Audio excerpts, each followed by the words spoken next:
I think in the short term, the people that are harmed the least or the people that benefit the most are, in my mind, the people that are most knowledgeable about the fact that it's going to happen, Mm, and combination of that as well as the people that already have assets, that can offset the printing of money, that are going to be valuable regardless of how much money is printed. And those generally aren't people that have very little savings or are just entering the economic system. Um, they can insulate themselves the best. And I do, for fundamental reasons, if you think about somebody that only has $500 of savings, they don't have stocks, bonds, they don't have financial assets, they don't have Bitcoin, they don't have real estate. When the Fed prints money, it debases 100% of the dollars that they have. And that's why printing money is really a regressive tax.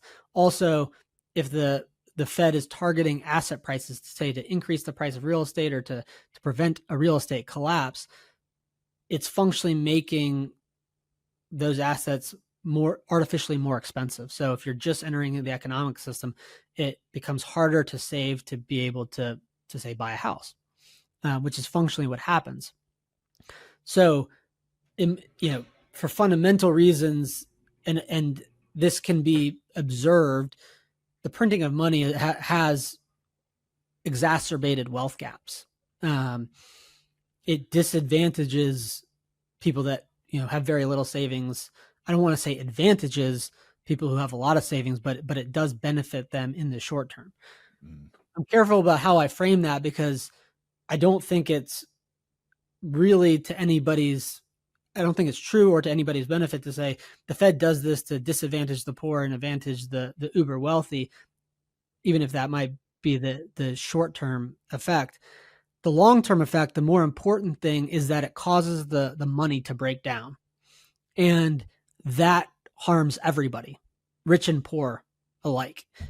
You might feel better in the short term if you have a stock portfolio that's inflating as the money's inflating, but you don't really consume your stock portfolio. And that when currencies hyperinflate and when money fails, that's when wealth is destroyed. That's when the standard of living of everybody goes down, regardless of how you know rich or poor you are. And so this isn't kind of a class question.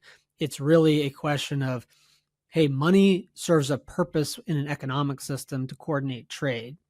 As they print money, it functionally distorts the economic system. It allows imbalances to be sustained and to grow. It ultimately ends in currency failing. When a currency fails, it's harder to coordinate trade, and that trade is functionally the things that you consume every day that you either need to have to survive or that you want to have to benefit your life. And so I think everybody has the incentive to get off that broken system to go to a more sound system like Bitcoin to be able to coordinate trade in a more efficient way and a more stable way over time. do you think that this is going to be orderly in the sense of, like, Bitcoin obviously being the freest market in the world, and it's, over time, like, you look at the log chart obviously, and it's just, stair stepping its way up. Do you think this is going to be, again, your book, gradually then suddenly? Do you think it's going to be a bang eventually, or do you think it's just going to be, like you said, like orderly? It's just like, hey, it's just doing its thing, and then it flips. Like, how does this plane get landed? You think of Jeff Booth all the time. It's always like, you can't have the inflation in a deflationary world. Like, these systems don't, we have all this technology, all this growth, and all these things going on, but yet we're trying to, like, fit all that growth and all this technological advancement into an inflationary system, and those systems are just, they're incompatible. There's no way that they are compatible in any way, shape, or form. So, like, what does this look like to you? Like, when we go back to, it's made me think of, like, you and I, we both didn't think this would last this long. I mean, shoot, even 15 years ago, thought that might be the end of the system. I know Larry Lepard, there's so many people that thought that was it. They keep kicking the can down the road somehow. Are we 5-10 years from now? Is it 100 trillion in debt in the US? Is it 200 trillion at some point? Like, where do you see this kind of playing out? So that's where I think that it's the saying markets can remain irrational for longer than you can say solvent. Trying to predict timing versus knowing where the trajectory is going and why. The timing's the most difficult thing to predict, and that you have to plan your life to survive all weathers, right? And that I don't think that it's possible to go from a debt-ridden world of excess where in aggregate the system is spending far more than it's producing. I don't think that you can transition from that world to a more stable, sound form of money without increased economic instability between then and now.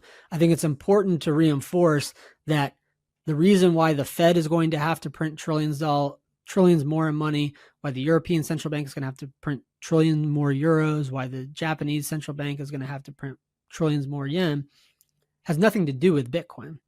It has to do with the imbalances that exist in each one of those economic systems, and specifically the imbalances between the debt that exists and the supply of the currency.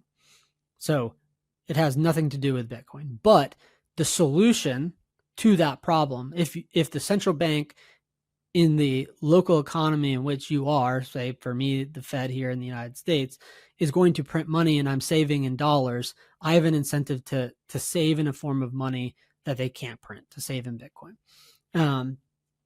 Now, the parallel or the way that I would think about this, if it's true that you can't go from a system that is unsustainable and that has suppressed volatility for decades to a more stable economic underpinning without increased volatility or increased economic stability, I think the right way to assess it is, what if Bitcoin wasn't there as a lifeboat or a viable off-ramp?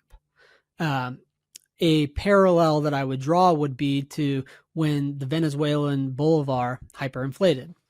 When the Venezuelan bolivar hyperinflated, there were other currency systems working around it that lessened the impact of that. Now, the impact of that, like wealth was destroyed when the Venezuelan bolivar collapsed. It was a lot more difficult to get basic necessities to places like the grocery store.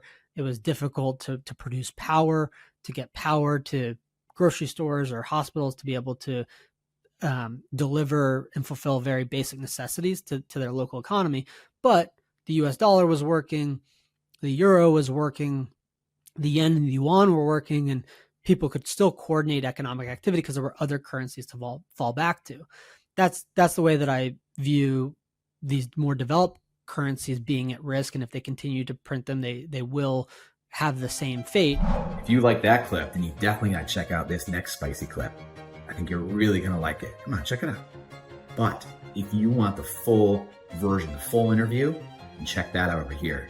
Come on, do it. I'll see you in there.